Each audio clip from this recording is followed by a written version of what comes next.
কুকুর অতি সহজেই মানুষ চিনতে পারে। কুকুরেরা তাদের চারপাশের মানুষের আচরণ এবং ভাষা পর্যবেক্ষণ করে ভালো এবং খারাপ মানুষ বুঝতে পারে। তারা মানুষের কণ্ঠস্বর, মুখের ভাব এবং শরীরের অঙ্গভঙ্গি থেকে আবেগ অনুভব করতে পারে এবং সেই অনুযায়ী প্রতিক্রিয়া জানায়। এছাড়াও কিছু গবেষণায় দেখা গেছে যে কুকুররা মানুষের শরীরের গন্ধ থেকেও আবেগ শনাক্ত করতে পারে। কুকুররা মানুষের শরীরের ভাষা খুব ভালোভাবে পর্যবেক্ষণ করে।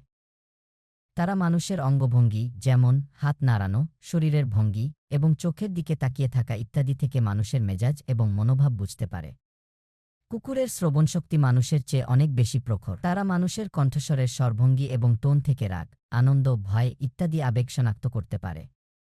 কুকুরের আগের অভিজ্ঞতাও তাদের মানুষ চিনতে সাহায্য করে। যদি কোনো ব্যক্তি তাদের সঙ্গে খারাপ ব্যবহার করে থাকে, তবে সেই অভিজ্ঞতা কুকুরটি মনে রাখতে পারে এবং পরবর্তীতে সেই ব্যক্তির প্রতি সতর্ক থাকতে পারে।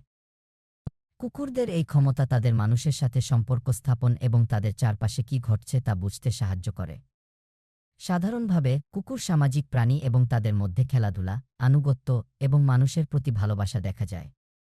কিছু কুকুর অন্যদের তুলনায় বেশি বন্ধুত্বপূর্ণ এবং মিশুক হতে পারে, আবার কিছু প্রজাতি বেশি আত্মবিশ্বাসী বা প্রতিরক্ষামূলক হতে পারে। বেশিরভাগ কুকুর খেলাধুলা পছন্দ করে এবং তাদের সঙ্গীর সঙ্গে খেলাধুলা করতে ভালোবাসে। তারা খেলনা, মানুষ বা অন্যান্য কুকুরের সাথে খেলাধুলা করতে পারে।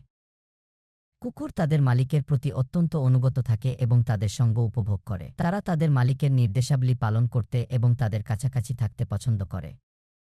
কুকুর সাধারণত প্রশিক্ষণযোগ্য প্রাণী এবং তাদের বিভিন্ন কৌশল শেখানো যেতে পারে। তাদের ইতিবাচক শক্তি বৃদ্ধি, যেমন খাদ্য বা প্রশংসা, ব্যবহার করে প্রশিক্ষণ দেওয়া ভালো। উদাহরণস্বরূপ, একটি লেজ নাড়ানো বা গিপলে বোক খেলা করার আগ্রহ প্রকাশ করে। কিছু কুকুর ভয় বা আগ্রাসন প্রদর্শন করতে পারে, যা তাদের অতীত অভিজ্ঞতা বা সামাজিকীকরণের অভাবের কারণে হতে পারে। কুকুরের জাত অনুযায়ী তাদের আচরণে ভিন্নতা দেখা যায়। কিছু প্রজাতি বেশি আত্মবিশ্বাসী, প্রভাবশালী বা প্রতিরক্ষামূলক হতে পারে, আবার কিছু প্রজাতি বেশি বন্ধুত্বপূর্ণ ও মিশুক হতে পারে।